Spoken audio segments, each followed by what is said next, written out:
Welcome to We Hear Her.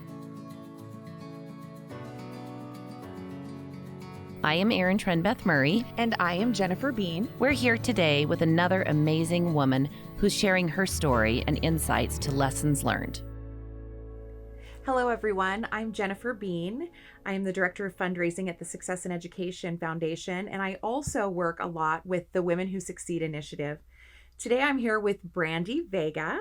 She is the CEO of Vega Media Studios, and that is actually where we're coming to you from. And we're so happy that you have lent us your resources and staff. So thanks for that, first of all. My pleasure. And I know you're the CEO here, and you're also the founder of Good Deed Revolution. You got it right. Nice job. Oh, thank you. I believe in it. That's why I know it. Thank you. But tell me who you are, like to your family, to the community. Like, give us an idea of who you are. I'm the goofy jokester. Are you really? Yeah. I'm the one that loves a good practical joke. Do you give them or like get in on them? Both. Okay. I like You're both. the brain. I'm going to keep my distance. Yeah, I'm the one that thinks like on my bucket list is stand-up comedy. I think I should stand up there and other people don't think I'm funny, but that's funny. That's your bit, huh? I'm the one who doesn't ever give up. And if somebody tells me I can't do something, then it just lights my fire. And I say, okay, hold my root beer. Yeah. I'm going to just do it. Yeah. Watch this. I don't like to be told no. Or that I can't do something. I don't like to be bossed around. And I love that. I used to tell my sister all the time growing up, you're not the boss of me. yeah. And I do that jokingly. I'll tell my husband or my kids or people, I'm like, you're not the boss of me. But I don't like it when people speak in definitive terms. I don't like it when they tell me you will or you won't or you can or you can't. It's like, no, let's have open discussions. So I'm that person. I love that person, which is exactly why we're going to talk about vulnerability today. Yeah. And it's funny because I suffer from the resting face that looks very like this a lot. Yeah. And that's been, that's kind of who I am, is if I'm thinking about something or I'm deep in thought, I was blessed with these two things. Is this why Botox was invented for you? I wish I should be using it, but we called this the butthead look. Yeah, I get it. Oh, no, I've never heard that. I like that. And I just always looked like I was mad. Yeah. And I'm also very direct, which is sometimes it comes off a little bit short or rude. And I'm like, not at all. I just don't even think about it. It's like, okay, I've got a mission. I've got details. I'm to the point. I'm just one of those people. If you call me, I know there's a reason. So what do you want? Let's get to it. You're not just calling to see how I'm doing. We're not that close. So if somebody calls me, I'm like, yeah, what do you need? And then I'm like, that probably sounded really rude. Hi, how are you? Yeah. Oh, hello. Can I help you? Happy to talk with you. Yeah. So, tell us about why vulnerability is so important to you. Well, vulnerability, honestly, for me is probably one of the hardest things. It's kind of a dirty word. It has been in my vocabulary because here's the thing. I grew up with a single mom. We were very, very poor. There were days we didn't have food to eat, or a spoon of peanut butter was all we had for the day. Yeah. I started selling pet rocks when I was 5 years old. You little entrepreneur. Yeah, I was like, how can I make money? I'm hungry. What can I do? I need some shoes. What can I do? So I was doing yard work. I was going door to door. I was just trying to figure things out. And I've always just had to work really hard. Yeah. And you don't tell people your struggles. You don't tell people that you have a hard home life. And, I ended up buying my braces at 13. By yourself, you bought them? Yeah, because I had really bad teeth and I was embarrassed Not to anymore. smile. Yeah. Thanks. I smile all the time now. Good. You should. You bought those. $3,000 teeth.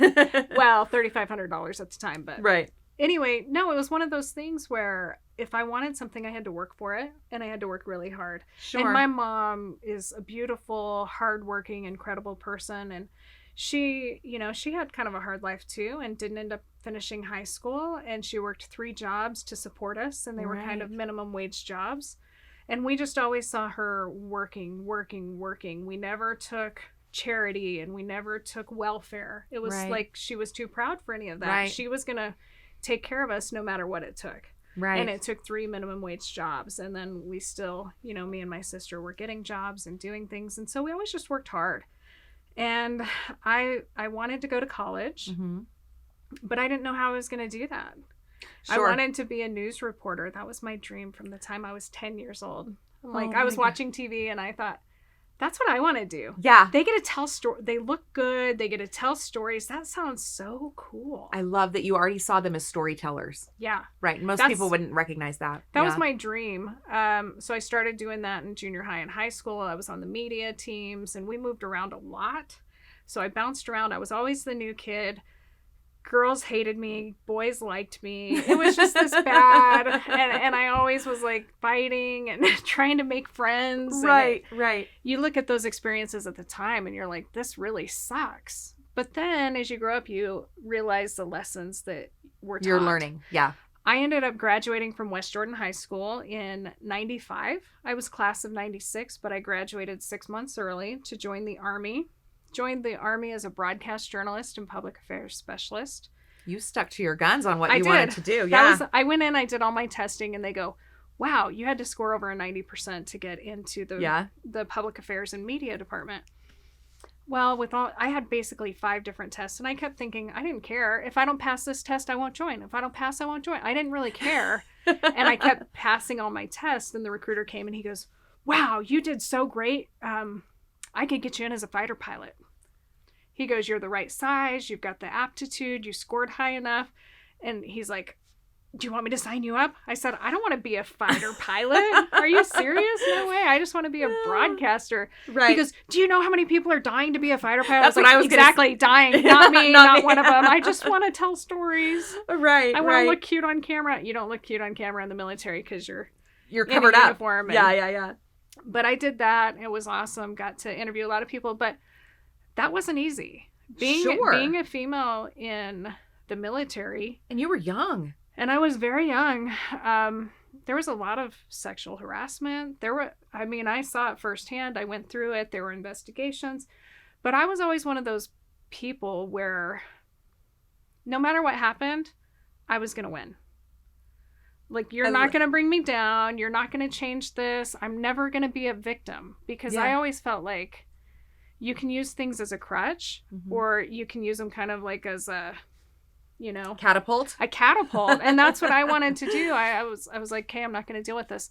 So I worked in male-dominated fields, and it was kind of hard when I, was working at a local TV station and accidentally got my coworker's check, who was part-time and I was full-time, and I saw that he was making twice as much as me.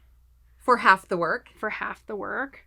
And this was in 2008. And that was just wow. kind of devastating to me. Like, whoa, you hear these things, but you kind of don't take it. Sure. But I felt like I worked in TV for a lot of years, was a news reporter and an anchor, a photographer, producer, whatever it was like, teach me, I'll do it. What do I have to do to get to the next level? I'll do it. I'll do it. Okay. Yeah. You're going to win. Yeah. Yeah. And then I worked in TV for a long time and ended up taking a job as a vice president of media marketing and sales for a company. Yeah. And I did that about 4 years.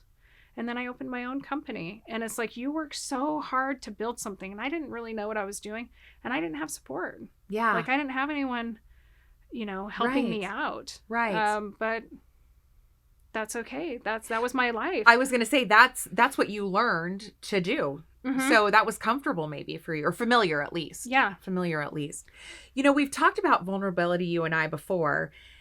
And as you describe sort of your path, I can see why you were challenged by this concept of vulnerability. Because sometimes, for me anyway, I think about how sometimes driven, goal-oriented, results-focused people aren't necessarily keyed into being aware and self-aware, no less, and allowing others to see anything beyond what's getting you to the next level. So how did you break through and maybe add that into your journey now? When you work so hard to get to where you are and to build the life and the dream, and you've been up against so many roadblocks, you don't want to show your weakness. And Sure. most of us think of vulnerability as weakness. Yeah. It's like, well, if I show that, then maybe they're going to think I'm weak and I'm not cut out to do this. Right. And it wasn't until it's been maybe 3 years ago. I was 40 years old. I was sitting in my office and I got the best compliment I'd ever gotten in my life. What was it? Hyrum Smith from Franklin Covey. Okay. I had met him and he told a group of people that I was the most impressive person he had met in a decade. And oh my gosh, that is... Hyrum Smith thinks I'm impressive. And I just I sat there and I looked around the studio I had built as a single mom, without a partner, without any loans. Yeah. All on, on On my your own. own, yeah. And I finally, for the first time in my life, thought, I made it. I never And felt it took like that. It took that comment, and it took that I had made more money in a month than I used to make in a year. And I was like, wow, it used to take me a year to earn this kind of money, and I just did it in a month. And speaking of vulnerable, Yeah. I just thought of my mom, who worked so hard to provide for us and set such a great example. And the fact that, she had done all that with no education. And I didn't end up finishing up my degree. Okay. I was a year shy because of the military and everything. But I was a reporter for Fox News at 20 years old. That is... I was the youngest unheard reporter of. they Yeah. had ever had. Yeah. For a Fox affiliate in South Dakota. And... there was always just this part of me that felt kind of like an imposter. I'm not good enough. Yeah. That's what I was going to ask you. When you heard Hyrum Smith say that, was there a little voice in the back of your head that says, oh, you have no idea who I am? I'm not that impressive. Was there doubt at that there? point, kind of not. Okay. Because I always just felt like, I felt for most of my career, people didn't see me. That they didn't value me or Sure. appreciate me or see everything that I had done. I was like, why can't everyone see how hard I'm working? Why can't you see that I'm worthy Yeah. of having this position or this position? Because I always felt like I was getting looked over. Yeah, in my okay. TV jobs. It was Okay, like, yeah. well, why didn't I get the promotion, or why didn't I get asked to be the Or new why doesn't anchor? my check have that many zeros? Yeah, and so it was hurtful because you kind of feel like, in my mind and my heart, I'm like, I worked hard. I know I deserve some of this, but then you think, well, I'm not getting it, so maybe I don't. Right. And it was just hard. I had to learn about 7 years ago to submit. That was also a word not in my vocabulary, because when I thought of submit, it seems like passive. Well, in sports, if you submit, it means you lost, you gave in. Forfeit. Yeah. Mm-hmm. And so I had to learn to submit my will, what I wanted all the time, and trust that things would kind of work out. And I did that. Things have started changing. It's been really good. And then I got to a point where I thought, you know what? I am who I am.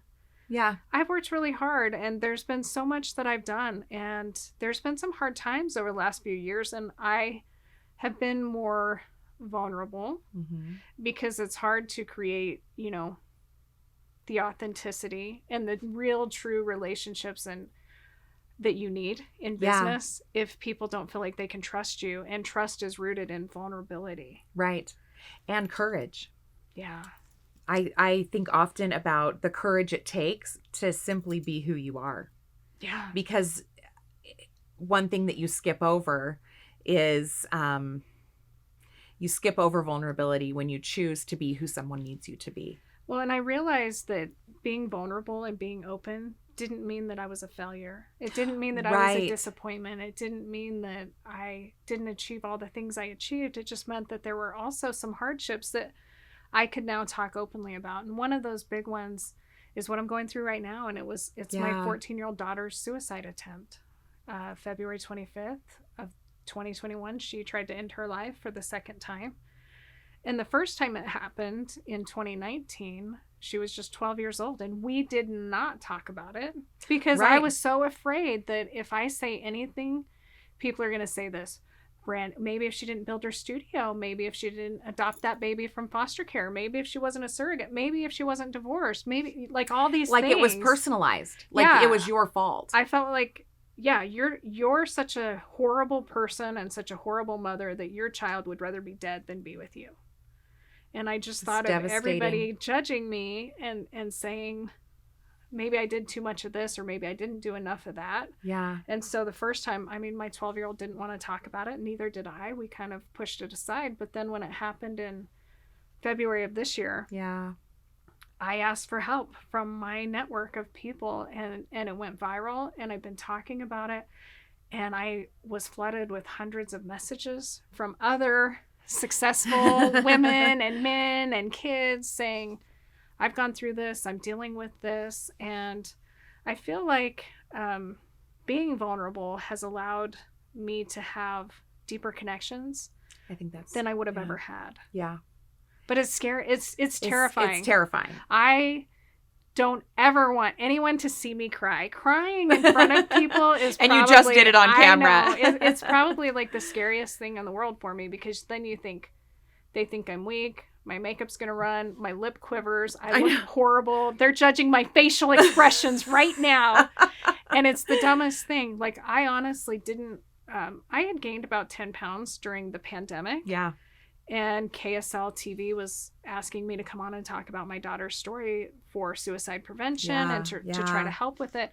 And I almost didn't do it because I was self-conscious. And then I thought to myself, be vulnerable. It's not about you. Right. It's about other people and what you can do to make a difference. And I went forward with it.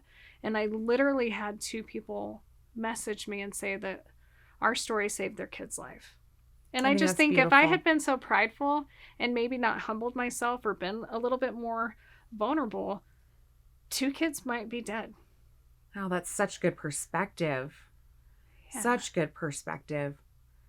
And And it's hard. And you find too, like, you connect more with people who are going through things. Like, if you just think everybody's life is great. So great, like they have the perfect Pinterest husband and kids and party planning, and I'm like, Betty Crocker, cake mix, can we do that for your birthday? Spaghetti sauce in a jar, or do I have to grow the tomatoes in my garden?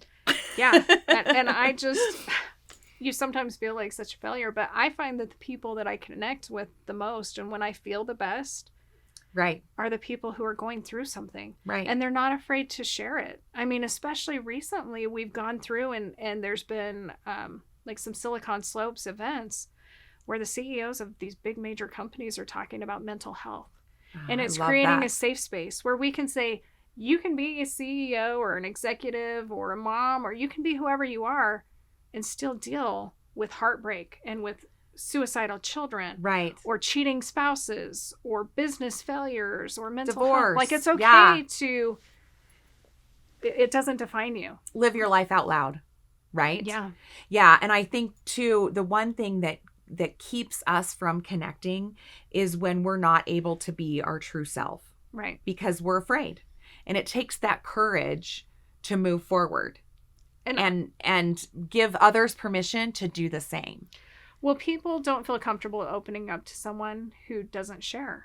Or who looks like they're doing better than we are, right? Because judgment becomes a part of that conversation then. And I love that it's opening up. I co-authored my first book this year. I know. You signed a copy for me. I'm so excited. And it's called Bringing Value, Solving Problems and Leaving a Legacy. And that's really, really, at the end of the day, all I want to do. Because at that moment when I hit 40 and you feel like, I finally made it. Now my point in life is I'm not trying to prove myself to anyone anymore. Right. Oh, I'm I just love trying to be the best version of me every day. For those around me that I love and care about. And I do want to bring value to the world. I want to help solve problems. And more than anything, I want to leave a legacy. And I feel like until you're presenting your best foot and your true self, though. Yeah. And being willing to say, I don't really care what you think about me. Like, I love me. Yeah. I'm comfortable with me. I know me. God knows me. Like, I hope that you can appreciate who I am. Yeah. Because this is me. And I'm just going to move forward and do the best I can do every day. And it's really changed things. I feel like doors have opened. Yeah. And it makes me think about how your willingness to be vulnerable and share your story has landed you on the platform of Good Deed Revolution. Right. Right. And inspired, that ability to help others. Right. What's the latest thing you're doing with Good Deed? Well, we just did a comedy show called Dying to Laugh, a funny look at depression and suicide. That's going to be coming out streaming. We also are doing some online courses. We're teaming up with other nonprofits, and we're creating a video resource platform so that wonderful. people can go, because everybody came to me. Once I was able to open up, people saw that I was a safe place. Yeah. And that I was a resource. And hundreds, if not thousands of people have come to me and said, what do I do about this? I'm struggling, or my kid, or my parent, or my spouse. And I don't have the answers. That's what I tell them. But I do have the resources. I've got a beautiful studio. I've got great people. And I feel like our job is to do and provide as much as we can for those that need help. And if we can do something, and I feel like I had a second chance with my daughter. So we're creating this resource right now, and we're trying to find funding, but I don't even care. Like, I'm willing to fund it because I've been blessed with enough resources to fund it, at least temporarily. But that's my end goal. I want to do things that I feel are important, that make a difference, and that impact lives. Yeah. And that's the legacy you'll leave with. Yeah. And it's okay for people to know that we all have issues. We all have struggles. Even the people, you look at Robin Williams, and you look at the CEO of Texas Roadhouse, who recently ended his life. And you see all these people who look like they have the perfect life, or these things. And the fact of the matter is, we don't know what anyone else is going through. Right. So we did a campaign called Choose Kindness. I saw that. And that's one thing I'm super passionate about. And that's what I would just encourage everybody is choose kindness, because you don't know what the next person's going through, even if you think you do. Right. You're exactly so be vulnerable, open up, talk about it, and take those walls down, because in order to build the really meaningful relationships that bring you happiness. Right. Because that's our goal, right, as humans, to connect. We want connection, and we want happiness, and we think that we won't get the connection if we're vulnerable. But that's actually where it really forms. That's the change, huh? It is the change. Brandy, thank you so much for sharing so much of yourself with us today. You're welcome. Okay, it wasn't that painful. It wasn't. Oh, thank you so much. My pleasure. Thank you for taking time to hear her. Join our efforts and learn more at womenwhosucceed.org. A big thank you to our sponsor, the Clark and Christine Ivory Foundation.